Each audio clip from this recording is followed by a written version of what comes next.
Germany to a farming family in 1923, Heinrich Severloh was conscripted into the Wehrmacht at the age of 19 in 1942.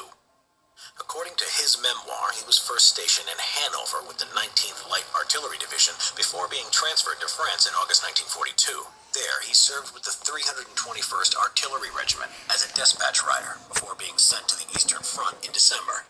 In December 1942, Severloh was reprimanded for making dissenting remarks and punished so severely that he spent 6 months in the hospital. He was sent home to his family farm before being recalled to military service once more. Severloh was sent to Brunswick, Germany in October 1943 for non-commissioned officer training, but was stationed with the 352nd Infantry Division after less than a month there. Severloh then went to Normandy, where he was stationed with 29 others in a German stronghold at Omaha Beach as Allied forces approached on June 6, 1944. He was in Widerstandsnest 62, or Resistance Nest 62, under the command of Lieutenant Bernhard Frerking, which was armed with artillery guns, rocket launchers, and machine guns. 0500 hours. The fog had faded away, and Severloh could see the assembled mass of enemy ships on the horizon. Then he heard a drone of bombers. Everyone in WN-62 jumped into a dugout or bunker as bombs rained down. However, they had missed their target, instead hitting the areas behind the strong points. Then, after a short pause, the ships now opened fire, bombarding the shore. According to Severloh, thick, bright gray chalk dust filled the air. Smoke and the dirt flying around blackened the sky, interspersed with flashing bolts of lightning. It seemed as if the whole world would disappear in the roaring, howling, and crashing inferno of exploding shells. Some of the men in WN-62 were only slightly wounded, but none were killed. As Severloh looked up and returned to his MG-42 machine gun, he saw 48 landing craft getting closer to the beach. According to Severloh, he and his fellow German troops received orders from Lieutenant Bernhard Frerking to fire when the enemy was knee-deep in the water and still unable to run quickly. As the American soldiers waded in the water, the order was given, and all at once, the mortars, machine guns, and field guns opened fire, causing panic among the first enemy wave. Many sought cover behind the tank obstacles.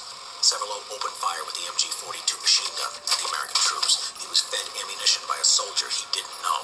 He recalled one of his shots as it struck an American soldier in the head. First, the steel helmet fell off. Then his chin fell on his chest. Severloh watched as the water sprayed up where the machine gun bursts had landed, and when the small fountains came closer to the GIs, they threw themselves down. Very soon, the first bodies were drifting in the waves of the rising tide. He aimed slightly beyond the dark shapes that were the corpses of GIs as more men drifted in the tide behind them. In a short time, the Americans down there had been taken down. Severloh claimed he fired his machine gun for 9 straight hours, firing around 12,000 rounds. He only took breaks to reload or to let the weapon cool down. While reloading, 1 or 2 Americans would take the opportunity to move closer, only to be shot down by one of the other gunners in the bunker.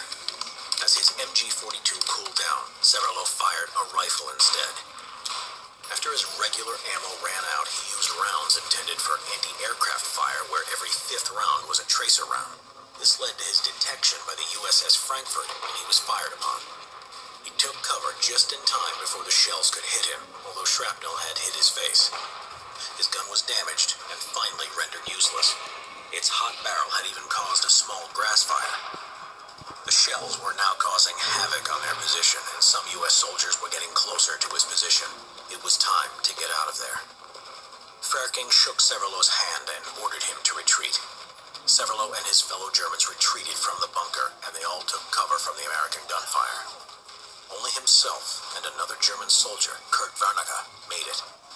When Wernicke got to Severloh, he told him Frerking had been shot in the head. Together, they reached the nearby village of Cauville-sur-Mer, where their battalion HQ was, and Severloh received medical care. The Germans, including Severloh, surrendered to American troops on June 7, 1944. Severloh was sent to Boston, Massachusetts as a prisoner of war, before being sent to England in 1946, where he worked as a forced laborer until March 1947. Severloh then returned to Germany to his family's farm. In 1960, Severlo contacted American veteran chaplain David Silva, who had been shot 3 times at Omaha Beach. The men met several times, and their story is featured in a documentary by Alexander Chogala about their unusual friendship, Path of Forgiveness, a long way back to